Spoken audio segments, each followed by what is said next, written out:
Hello दोस्तों, मैं doctor Sanju और आज के हमारे इस वीडियो में हम बात करने वाले हैं कि जो एबॉर्शन पिल्स आती हैं जिनको कि हम एमटीपी किट के नाम से भी जानते हैं, यानी कि जो गर्भपात की गोलियां आती हैं, इन गोलियों को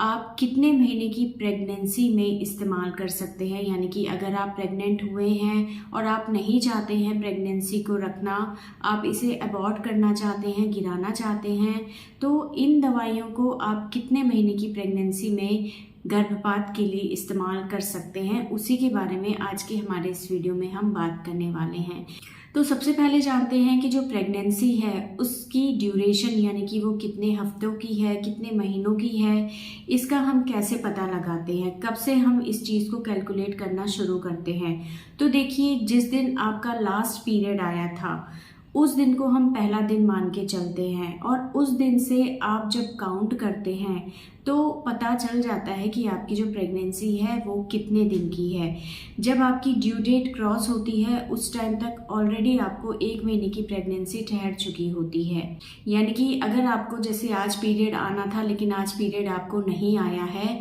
तो आप इस चीज़ को मान सकते हैं कि जो आपकी प्रेगनेंसी है वो लगभग 1 महीने की हो चुकी होती है। तो इसको कैलकुलेट करने के लिए आप जो आपका पीरियड का दिन था, जो आपको पीरियड अभी आखिरी बार आया था, उस दिन से आप जब कैलकुलेट करना शुरू करते हैं तो जिस दिन आपका पीरियड मिस हुआ है उस दिन तक आपको 1 महीना हो जाता है, और इससे आगे फिर उसी हिसाब से आप कैलकुलेट करते जाएं।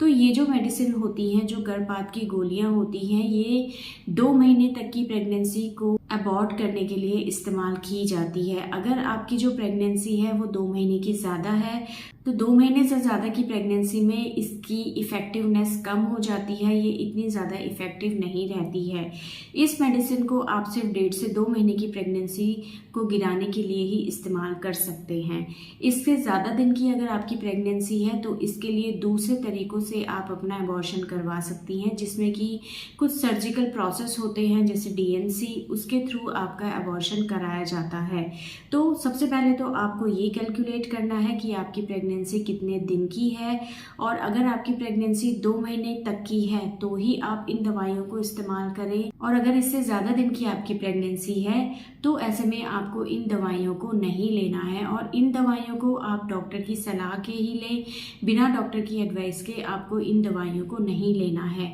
और अगर आपको याद नहीं है कि आपका पीरियड कब आया था तो ऐसे में आप डॉक्टर के पास जाएं, डॉक्टर आपका अल्ट्रासाउंड करेंगे और अल्ट्रासाउंड से ये चीज़ कंफर्म हो जाएगी कि आपकी जो प्रेगनेंसी है वो कितने हफ्तों की है या कितने महीनों की है, और उसके अकॉर्डिंग डॉक्टर आपको ये चीज़ बता देंगे कि आप मेडिसिन ले सकते हैं, मेडिसिन से आपका अबॉर्शन होगा या नहीं, या फिर अगर आपकी प्रेगनेंसी ज़्यादा दिन की है या डॉक्टर को लगता है कि ये अबॉर्शन मेडिसिन से नहीं होगा तो ऐसे में वो दूसरे तरीक़ों से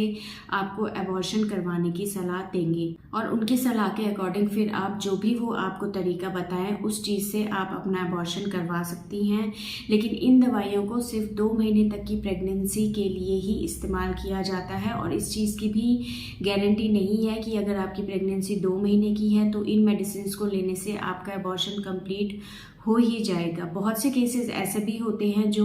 1.5 महीने या 2 महीने तक की प्रेगनेंसी में इन दवाइयों को लेते हैं लेकिन फिर भी उनका अबॉर्शन कंप्लीट नहीं हो पाता है, और ऐसे में दूसरे तरीक़ों से फिर उनके अबॉर्शन को कराया जाता है। तो अगर आपकी प्रेगनेंसी 2 महीने तक की है तो सबसे पहला तो आपको डॉक्टर से कंसल्ट करना है, उनको दिखाना है, डॉक्टर आपका अल्ट्रासाउंड करेंगे और उसके बाद आपको ये मेडिसिन डॉक्टर बताएंगे कि इनको कैसे लेना है, और उनकी एडवाइस पर ही आप इन दवाइयों का इस्तेमाल करें, ताकि अगर किसी भी तरह की कोई प्रॉब्लम रह जाती है तो उसको फिर डॉक्टर उसके अकॉर्डिंग हैंडल कर सके और आपको किसी तरह की कोई परेशानी ना हो। तो दोस्तों, ये था आज का हमारा वीडियो। अगर इस वीडियो से रिलेटेड आपके किसी तरह के कोई सवाल हैं जो आप हमसे पूछना चाहते हैं तो आप हमें कमेंट कर सकते हैं, और हमारे आने वाले वीडियोस को देखने के लिए हमारे इस चैनल को सब्सक्राइब ज़रूर करें।